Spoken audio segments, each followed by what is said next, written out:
संसद के शीतकालीन सत्र का हंगामे के साथ आगाज, दिन भर के लिए दोनों सदन स्थगित।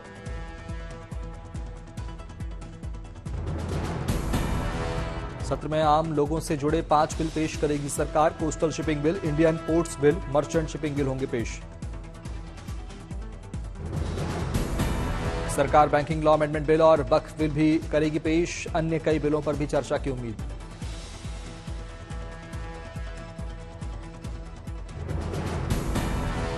छब्बीस नवंबर को संविधान को अपनाए जाने के 75 साल पूरे होने के उपलक्ष्य में कई कार्यक्रम का भी होगा आयोजन। 20 दिसंबर तक चलेगा सत्र। दिल्ली में हमारा संविधान हमारा सम्मान पदयात्रा का आयोजन। केंद्रीय मंत्री मनसुख मंडावी ने लिया हिस्सा।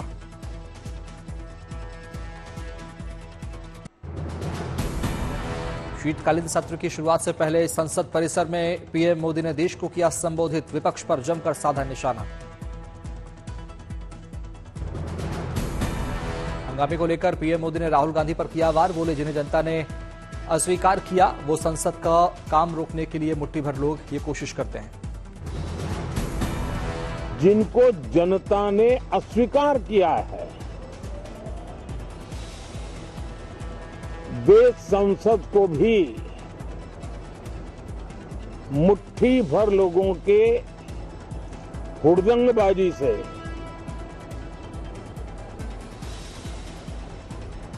कंट्रोल करने का लगातार प्रयास कर रहे हैं। पीएम मोदी ने विपक्ष को भी लिया आड़े हाथ। कहा, राजनीतिक स्वार्थ के लिए संसद को कंट्रोल करने की हो रही कोशिश। उनका अपना मकसद तो संसद की गतिविधि को रोकने से ज्यादा सफल नहीं होता है और देश की जनता उनके सारे व्यवहारों को काउंट करती है और जब समय आता है तो सजा भी देती है।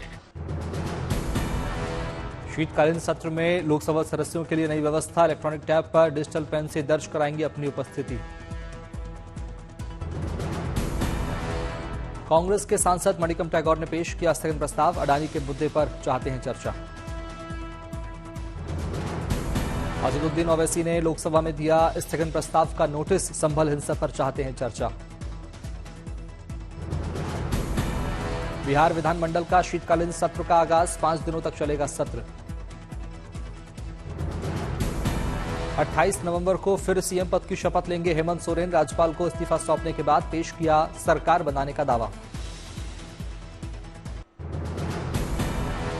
महाराष्ट्र की राजनीति को लेकर सूत्रों के हवाले से बड़ी खबर। मुख्यमंत्री पद के लिए देवेंद्र फडणवीस को अजित पवार ने दिया समर्थन। अजित पवार ने भी की पार्टी विधायकों के साथ बैठक में अजित पवार को चुना गया विधायक दल का नेता।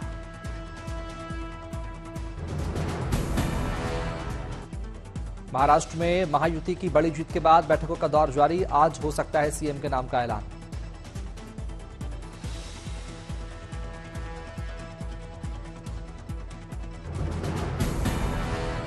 देवेंद्र फडणवीस के आवास पर बीजेपी कोर कमेटी की बैठक। आज महायुति के जीतने वाले विधायकों से होगी मुलाकात। एकनाथ शिंदे को चुना गया शिवसेना विधायक दल का नेता। बैठक में विधायकों ने शिंदे को सभी फैसले लेने के लिए किया अधिकृत।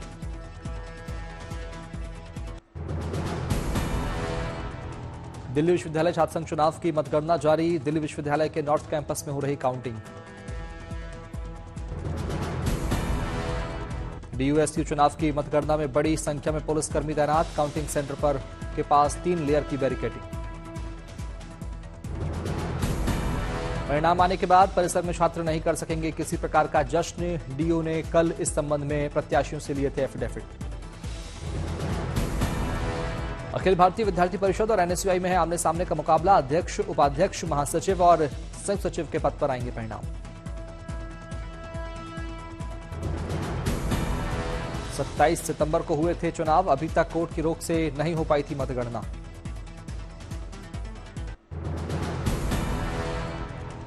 संभल में फिलहाल शांति की स्थिति। एहतियात के तौर पर शहर के सभी स्कूल कॉलेज आज बंद। संभल में 1 दिसंबर तक बाहरी लोगों की एंट्री रहेगी बंद। पुलिस ने कानून व्यवस्था बनाए रखने की अपील की। हिरासत में लिए गए संभल हंगामे से जुड़े 21 आरोपी, डीआईजी मुनिराज ने दी जानकारी। पुलिस ने अलग अलग इलाकों में की छापेमारी, कुछ अवैध हथियार समेत कुछ जिंदा कारतूस भी बरामद। पूरे मुरादाबाद रेंज के 30 थानों की पुलिस संभल में तैनात, अमरोहा, रायपुर, रामपुर और मुरादाबाद से पहुंचे थानेदार।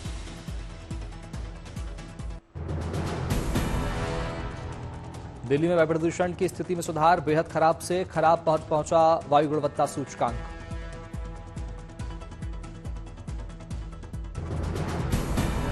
के नीचे पहुंचा दिल्ली का वायु गुणवत्ता सूचकांक, 279 दर्ज किया गया AQI।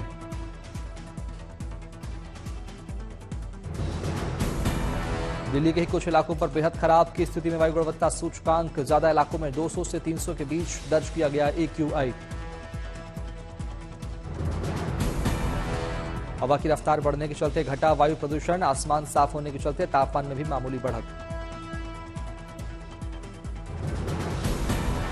नई दिल्ली में वायु प्रदूषण से निपटने के उपाय जारी, शाहीन बाग इलाके में किया गया पानी का छिड़काव।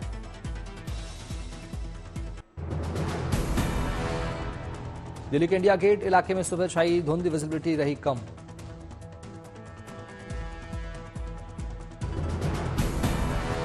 दिल्ली में प्रदूषण के बीच हुआ अनोखा 251 कुंडीय महायज्ञ, द्वारका सेक्टर 8 में दीप जलाकर प्रतीकात्मक रूप से किया गया हवन।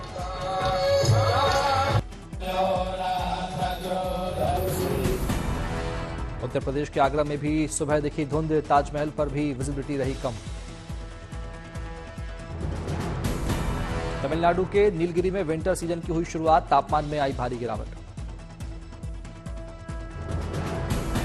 डोडा में बर्फबारी से खिले पर्यटकों के चेहरे, बर्फबारी में खिलते दिखे पर्यटक।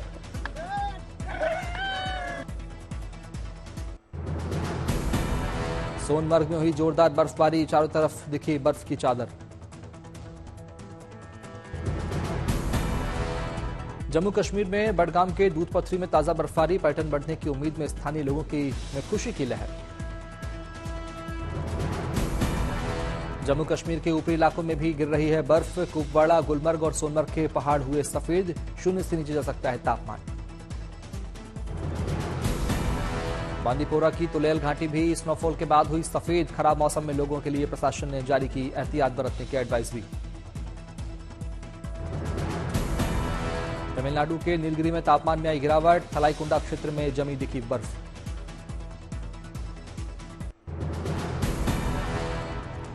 ब्रिटेन में भारी बर्फबारी से भारी तबाही, बर्फ से ढका दिखा शहर।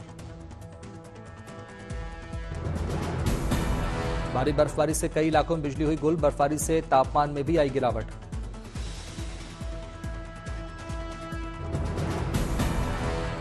ब्रिटेन के कई शहरों में बर्फबारी का दौर जारी, चारों तरफ दिखा बर्फ ही बर्फ। ब्रिटेन में भारी बर्फबारी से सड़क से लेकर रेल तक प्रभावित, जेसीबी से सड़कों को किया जा रहा साफ। ब्रिटेन में कई दिनों तक जारी रहेगा बर्फबारी का दौर, प्रशासन ने लोगों से की सतर्क रहने की अपील।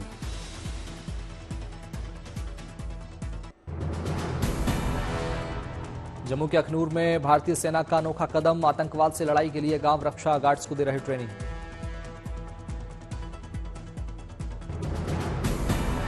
गांव रक्षा गार्ड्स को सेना की ओर से हथियार चलाने की दी जा रही ट्रेनिंग, बिगड़े हालात में आतंकवादियों का आसानी से कर सकेंगे सामना। थूथुकुडी में कांग्रेस कार्यकर्ताओं ने 26 सफाई कर्मचारियों को मिठाइयां और रेनकोट बांटे, पटाखे जलाकर प्रियंका गांधी की जीत का मनाया जश्न। संगम नगरी प्रयागराज में अंतिम चरण में महाकुंभ की तैयारियां, सजने लगा संगम क्षेत्र। संगम क्षेत्र में जूना अखाड़े ने अपनी विशाल धर्मध्वजा को किया स्थापित, 13 जनवरी 2025 से होगा महाकुंभ का आगाज। और उज्जैन नगर भ्रमण पर निकले बाबा काल भैरव, दिया गया गार्ड ऑफ ऑनर।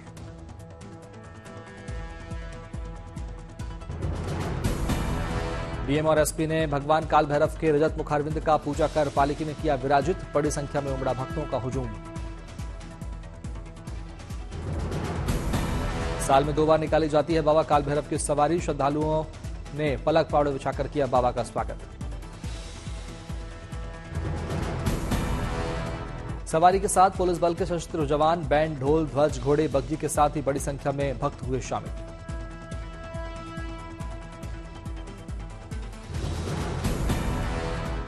दतिया के पीताम्बरा पीठ पहुंचे दरबार में पहुंचे आरजेडी प्रमुख लालू प्रसाद और तेजस्वी यादव, विधि विधान से की पूजा अर्चना।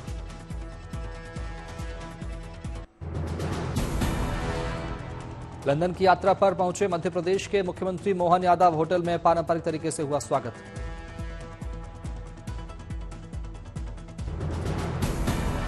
दिल्ली के मुंडका विधानसभा में दंगल का आयोजन, आम आदमी पार्टी के सर्वोच्च संयोजक अरविंद केजरीवाल ने रेसलर्स का बढ़ाया हौसला।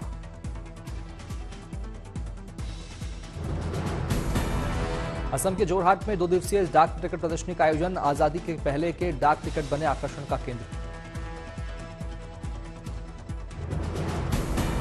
जोरहाट में डाक टिकट प्रदर्शनी में बड़ी संख्या में स्कूली छात्रों ने लिया हिस्सा, डाक विभाग के इतिहास को जानने का मिला मौका।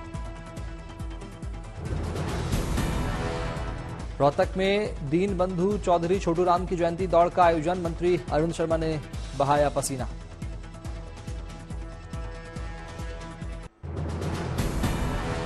अगरतला में सीएम माणिक साहा ने रक्तदान शिविर का किया शुभारंभ, कहा रक्तदान महादान है।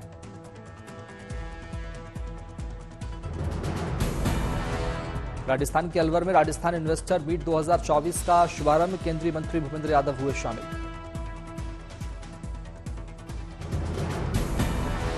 शिलांग में फिट इंडिया मूवमेंट को बढ़ावा देने के लिए असम राइफल्स ने असम राइफल्स हाफ मैराथन 2024 का किया आयोजन, बड़ी संख्या में शामिल हुए लोग।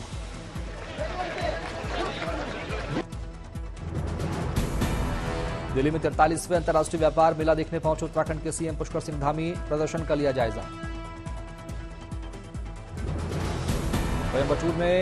कोयम्बटूर विजय 2024 का आयोजन, तमिलनाडु के मंत्री वी सेंथिल बालाज ने हरी झंडी दिखाकर की शुरुआत।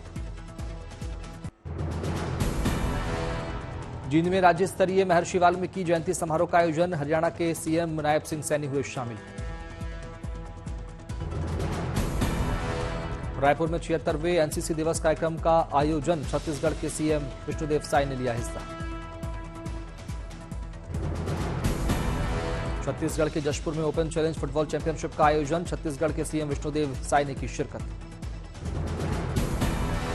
अगरतला में त्रिपुरा उत्सव का आयोजन, त्रिपुरा के सीएम माणिक साहा ने की शिरकत।